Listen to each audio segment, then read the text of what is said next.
So USF, we only write about death, it turns out. Okay. Woo. This is an excerpt from a novel, so I hope it makes some sense in that context. We gathered in the Great Hall to begin the Shraddha. Guru Bhavan had dedicated an altar on a large timber plank. My mother and I were to find something symbolic, an item of clothing, a favorite book, the wood carving of an Indian deity, something that would be cremated in your place, allowing your soul to move forth to the next stage of existence. For several days following the discovery of your body, we stayed in our home, people of the community floating through day and night, preparing food in our kitchen, tea on our wood stove, burning sandalwood and sage, sharing favorite memories of you. Formalities that comforted the giver. If we had found you sooner, would you still be with us? Wolf said a branch had cracked, and you had fallen several dozen feet. It had probably been fast, like falling asleep. But you did it, River. You went up and saw the whole world. I imagine the bark was different up there, smooth like layered red rock, not frayed like tangled bits of hair on the trunk below. You ran your hand over its surface. You breathed deeply and kicked off the branch, using your toes to grip and balance, your hands like talons to rise higher and higher. I think you would have become a photojournalist, taking trips around the world to document the secrets of nature. Maybe we would have traveled together to unveil new species and the living patterns of the known. We would have been featured in National Geographic, and eventually they would have made a documentary chronicling the adventures of the brother and sister explorers. Did you know that a mother macaque monkey will continue to carry a deceased infant? In Japan, wildlife rangers tracked a mother gripping her baby's corpse for weeks. When they were finally able to take the baby away and bury it, hoping to relieve the mother's suffering, she separated herself from the troop to search for the infant. Her cries echoed throughout the mountains. Not until you reached the topmost branch did you look down. It was so tempting to let your gaze swoop 50, 100, 200 feet below, the trunk narrowing until it plunged into the earth, converse reality. You let instinct guide you. If the moon were full, it would have revealed so much more than the red bark, purple, the leaves phosphorescent blue, the new growth buds glowing white like the albino redwood you once found tucked into a grove. You led me to it. At first we thought it was dead, dried and parched by the sun, but the sun couldn't reach the depths of the grove where it grew. We touched the leaves, soft and rubbery like tiny tentacles, smelling of the bitter freshness of new grass. It was very much alive. A tiny tree devoid of chlorophyll, so it could not photosynthesize. A tiny tree lacking the very process that made a plant a plant. Did you know that the only reason this albino redwood exists is that it is connected at the root to another tree, you said? We returned to it day after day, expecting it to shed its needles and disappear, but it continued to grow, persistent and pure. Did you know that it takes 400 years for a redwood to mature?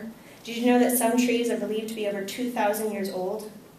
You straddled a branch, your back pressed against the trunk, and looked out over the forest. You could no longer hear the creak that looked like a strand of tinsel on the forest floor.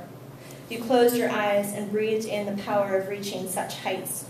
Did you know the tallest redwood reaches over 350 feet into the sky? The invisibility, the inconsequence of our existence. I had imagined so many scenes with our father, but when I saw him standing on the shore, looking as uncomfortable as if he'd walked into a nudist colony, but also looking as if he'd just lost his son, I realized I had never seen his face before in my mind. It was always his hands, lifting me into the air, his back as he embraced our mother, his legs as he ran up a hill ahead of us. But now I saw his face, and I had no doubt at all that this was my father. You were our mother's fair child, but I was our father's. He had the same dark hair that shined red in the sun, the same light eyes, deep set and dark with a look of perpetual awe, the same blush to his cheeks that I was sure he too had been roused about many times. He was tall like you, but bigger, the man you would have become. The branch was a log of driftwood floating out to sea, swaying in delicate balance. You felt a gentle bounce and opened your eyes to find an owl perched a few feet away. It eyed you curiously, cocking its head from side to side, blinking slowly as if truly perplexed by your presence, nodding its beak to say, "How did you, mere human, get from there to here?"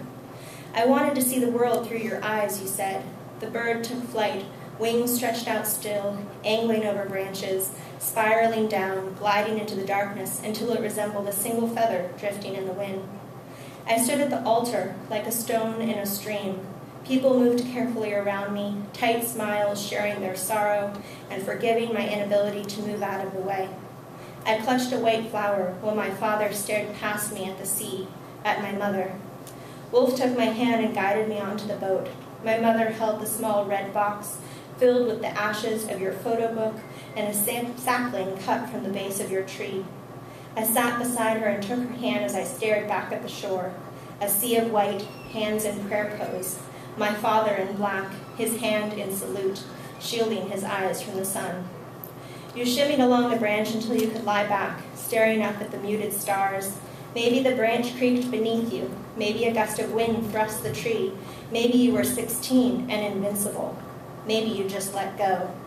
The stars and the tops of the trees shot up into the sky. The canopy shuddered a rainfall of needles.